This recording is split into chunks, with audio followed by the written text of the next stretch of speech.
Yun na. Ayan o, mga kamote! Yan ang huli namin. Oh. Ayan. Oh. Konting sipag sa kabuhayan. Bibili ko ng kamerang waterproof para makita natin pag mamante.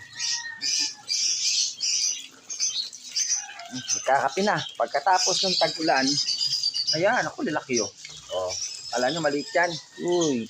Ayan pa, dalawang dalag. Di ba tatlo yan? Ah, yun. Apat pala.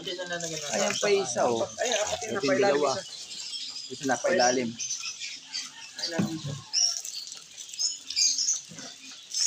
Ang sarap nito, inihaw. Nakita ng kapatid mo Tapos, yan. oh. Uy, Sabi mo, hindi makapaniwala. ayan si Marce. Marce, say hi to my vlog. Bablog na ako.